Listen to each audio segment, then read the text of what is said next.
இன்னைக்கு நானும் என் ஃப்ரெண்டும் எங்க வந்திருக்கோன்னு உங்களுக்கு தெரியுமா? தெரியல. நம்ம நடிப்பின் நாயகன் சூர்யாவோட ரெட்ரோ ஆடியோ லான்ச்சுக்கு தான் நானும் என் ஃப்ரெண்டு வந்திருக்கோம். சொன்னா நம்ப மாட்டீங்க, உள்ள போறதுக்கு முன்னாடி நான் உங்க யூடியூப் சப்ஸ்கிரைபர்ஸ்னு சொல்லிட்டு ஒரு 5-6 பசங்க என் கூட செல்ஃபி எடுத்துக்கிட்டாங்க. நீங்க ஃப்ரெண்ட்ஸாப்பா? ஐயோ, உங்க நாடகத்தெல்லாம் எத்தனை வாட்டி பார்த்துருக்கோம்.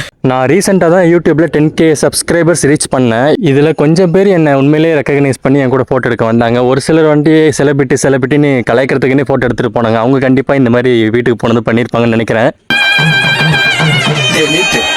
காசு வாங்க இவங்க கிட்ட எப்படிலாம் நடிக்க வேண்டியதா இருக்கு. அவர் தான் ஹீரோ அப்படின்னு சொல்லியிருக்காரு.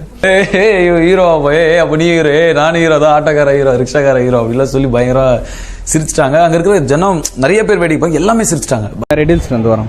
ஃபைனலாக பாலிமர் நியூஸ் சேனல்லையும் நாங்கள் 2 பேரும் பேசணும். ஒரு வழி ஆடியோ லான்ச்சுக்குள்ளே வந்துட்டோம். வந்ததும் சூர்யாவோட அப்பாவை பார்த்தோம், மியூசிக் டைரக்டர் சந்தோஷ் நாராயணன் பார்த்தோம், அதுக்கப்புறம் ஆக்ட்ரஸ் பூஜா ஹெக்டே. ஃபைனலாக வெயிட் பண்ணது சூர்யா பார்க்க தான். 5 மணிக்கே உள்ளே வந்துட்டோம். பட் 7:30 ஆச்சு, இன்னும் சூர்யா வரல. காத்திருப்போம். கடைசியாக ஒரு வழியாக கிட்டத்தட்ட 8 மணி கிட்ட சூர்யா அண்ணா வந்துட்டாரு. ஒரு வழியாக பார்த்தாச்சு. சொக்கம்பட்டிக்கு 2 நிமிஷம் ஆக மொத்தம் 10 நிமிஷத்துல இங்க நிக்கிற பாத்தியா? கடுப்பா இருக்குல்ல.